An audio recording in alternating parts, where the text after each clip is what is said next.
I planted wallflower Siberian seeds last year, and they look great. Look at that little mound. But I am spying this. Is that a bud? I'm anxious to see what they do. See? It's fun. You're gonna check them out too? Don't eat them. No. This is Erysimum allionii, or Siberian Wallflower. This is in the Brassicaceae family, or the cabbage or mustard family. I'm not quite sure how cabbage and mustard go together, but they're the same family, which was formerly the Cruciferii, something like that. Crucifer family.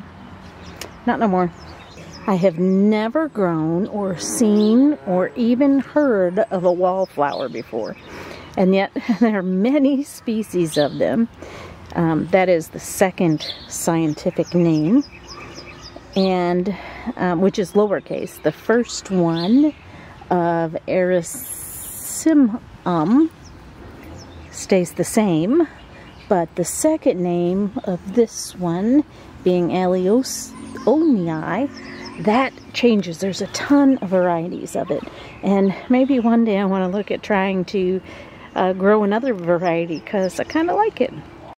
Erysimum was named in 1753 from the Greek word allionii, something like that, which means help or save, as it references the old belief that the plant has medicinal properties. Now, the second name of this one, there's a man named Carl allionii, who lived from 1726 to 1804, who was an Italian botanist that this species is named after. So it's an Italian name. It's Easter, and you can hear kids playing in the background, and my company is left. But this Siberian wallflower was formerly classified, and I didn't look up how to spell this, or how to say it, Cheiranthus allionii, and C. by Marshallii, something like that.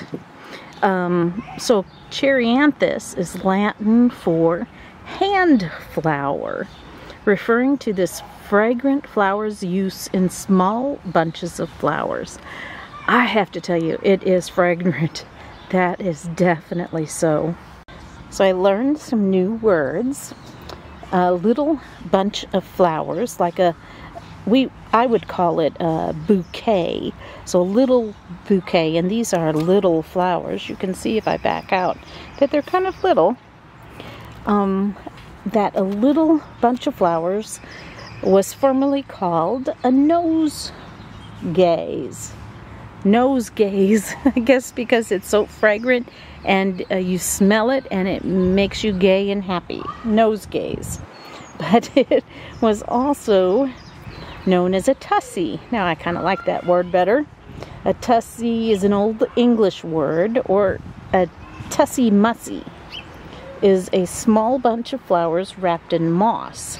So if you bunched up a bunch of small flowers and got some moss and wrapped it around the bottom, kind of like a, use of a rubber band today, the moss would be the mussy, and the flower bouquet would be the tussie.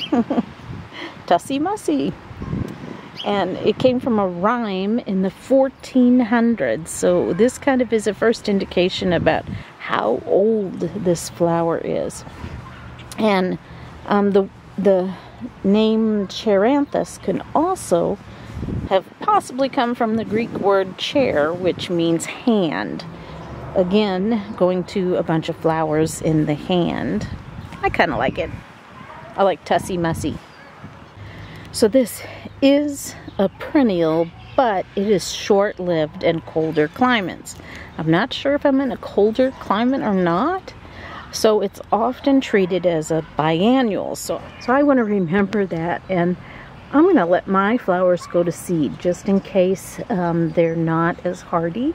And I did plant these last year, and they got nice and green, and they did stay green all winter.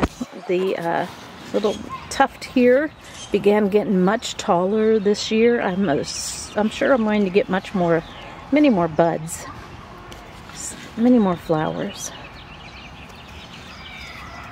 So if I let these flowers go to seed and they fall down in this foliage and they begin growing this year, those would bloom next year. So that would make them biennial. If I let the seeds from the year before begin growing this year, they would bloom next year. And so I'm not going to deadhead these. The height is just perfect for me. It's 18 to 20 inches tall, and it does prefer sun. And I just love how the orange flowers are just popping. I love the color. And they are very fragrant. I am so surprised. And they would make, if I had a whole bunch more of these, I mean, I just have one patch, but they would make a great cut flower. So the leaves are lance-shaped. They're really long lances. Lots of leaves are lance-shaped, and I always think of that as a little sword. But here's the key that I learned. This is something I learned about this plant. So the leaves are in a rosette around the stem. You see, they kind of go here, and then here, and then here. So they go around in a circle. And so how they're in a rosette around the stem is the common denominator of the I've got to scroll up and see how that's pronounced. The Brassicaceae. The Brassicaceae family. The plants in that family all have that rosette effect where the leaves go around the stem. That's kind of cool. So the family has like broccoli in it, and I can so see the rosette around broccoli. And yet these look nothing like they should be in the same family as a broccoli. So, wallflowers, let's zoom in again on some of them. Wallflowers have been around a long, long time. In a letter from President Thomas Jefferson to his daughter, Martha Jefferson Randolph, dated November 21, 1806, he wrote that he sent her a bundle of wallflowers.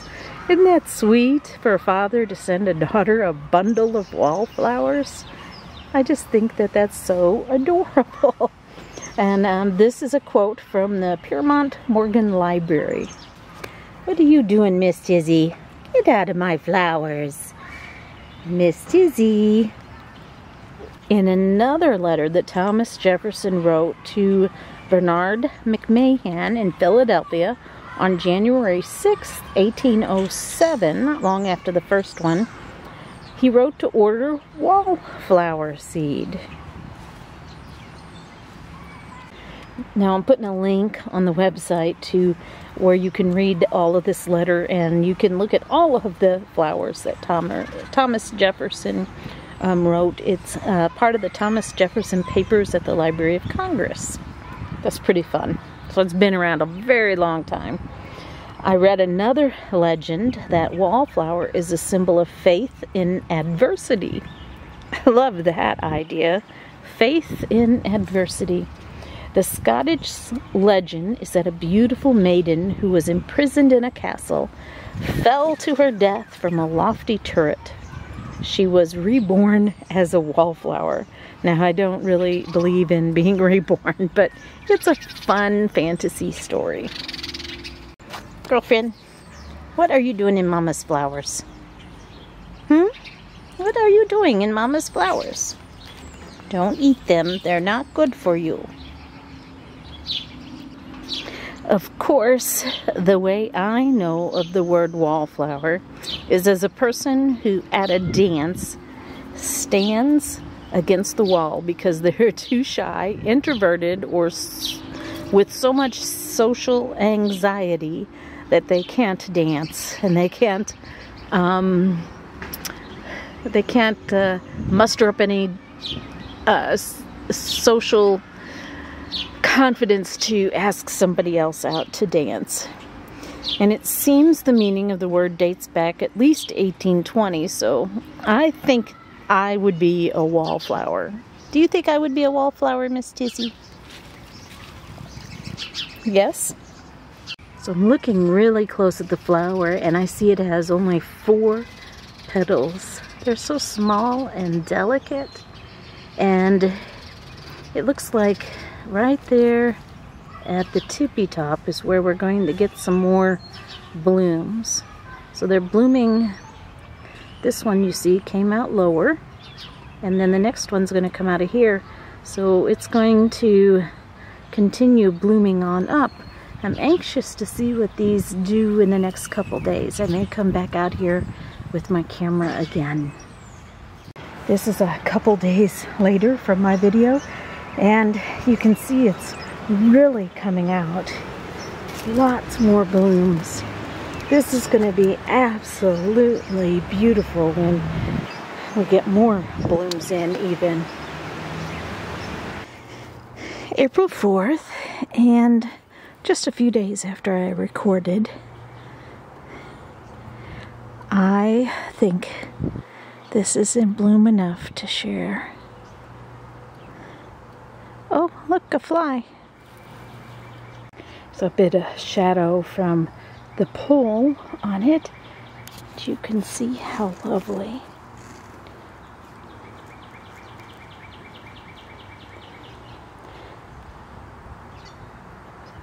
I like the ones in the sunshine, but these are lovely too.